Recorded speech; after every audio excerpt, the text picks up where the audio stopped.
What's up, fam? Welcome back to the channel. My name is Phil Sarpon. This is Phil's Guide to PsyD. This channel is dedicated to all things clinical psychology. If you're interested in psychology, if you care about self-care or mental health, as well as if you want a little bit of a sneak preview into what grad school might look like for you, then this is the channel for you. Today we're going to be talking about a very special topic, which is a question that I've been getting from you guys for some time, which is how to actually study for grad school. And I think this is such an important question, and it's something that we're gonna break down in this video. I'm gonna give you guys some of the fundamentals and the principles to help you figure out your study plan for grad school and basically how you can be successful. So with that, let's get into the video.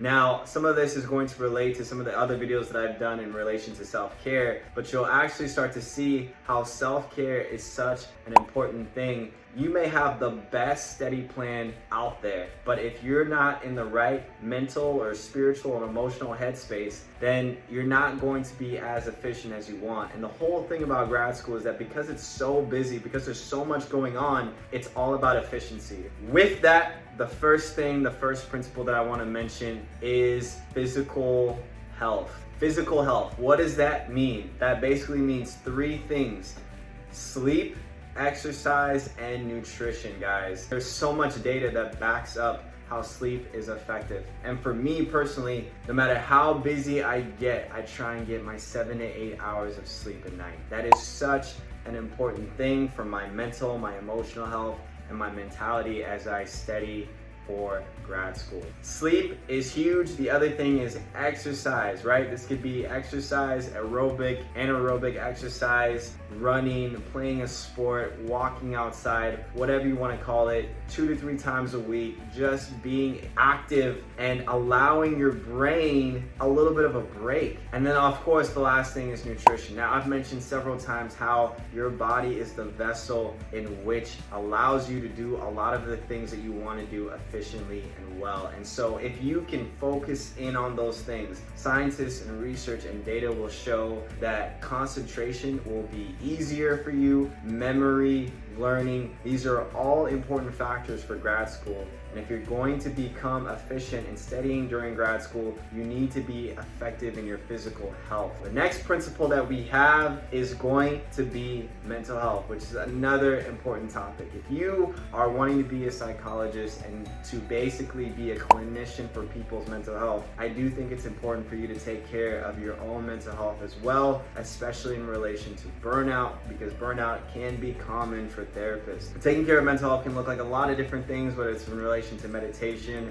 mindfulness, or even going to see your own therapist. The last two things are going to be a little bit more practical. This is also going to help you to figure out your short-term and your long-term goals. I myself have short-term and long-term goals in relation to life, but also in relation to school. So the biggest thing with this is that yes, you can have short-term and long-term goals, but when you go in for your day and you figured out what you need to do for the day, I really try my hardest, and I think this is super beneficial, is to stay in the present. Stay focused on your short-term goals in the moment, right? You can understand and you can know that you have a test in 4 weeks, or you have a big paper or presentation in 6 weeks, but that doesn't help you thinking about it as you're trying to figure out your short-term goals. Like, I have my long-term goals, but during my moment-to-moment days, I make sure to really focus in on what I have to get done for the day, right? And that helps me to stay in the present, helps me to stay focused, and it helps me to maximize my time. There's one thing that I do want to share with you guys, which I think will help you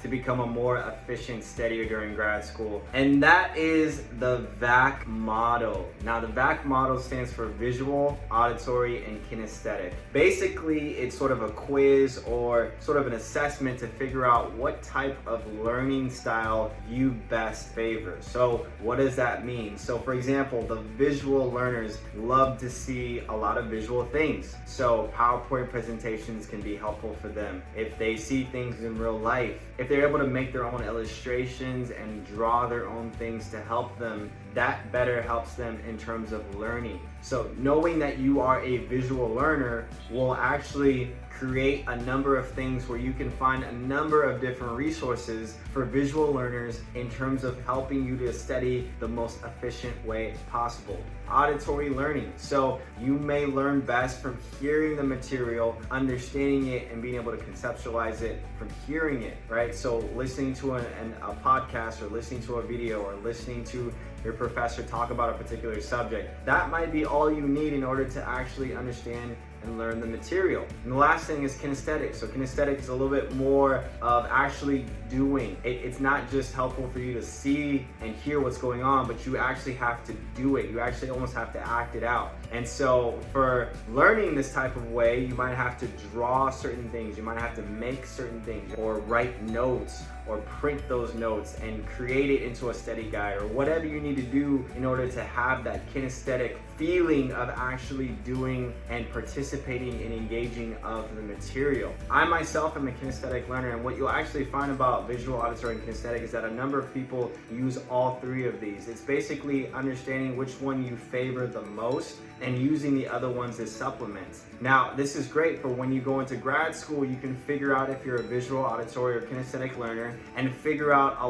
lot of the resources. There's a lot of resources out there that you can Google and you can find and you can search to help you basically hone down the learning topics that your professors are going to use for their classes and for the different things that they want you to learn. We figured out how to be physically prepared, we figured out how to be mentally prepared, and we figured out how to be emotionally and spiritually prepared. And now we figured out what type of learner that we are. Now we can just do a simple practical to put that all into practice, and that is the Pomodoro Technique. Now you may have heard this in a number of your different classes, but this is a great technique to use for actually studying, and it provides avenues for you to actually maximize your potential when it comes to concentration, when it comes to focus, when it comes to reading or writing or studying or making presentations, whatever you need to do for grad school. This has been proven to be helpful for a number of different people for several different reasons. Basically what this technique is that you can apply something called the 50-10 rule, which is where you basically would study for 50 minutes and then you'd rest for 10 minutes or the rest of the hour, right? So, and then after you rest, you would repeat the whole cycle. So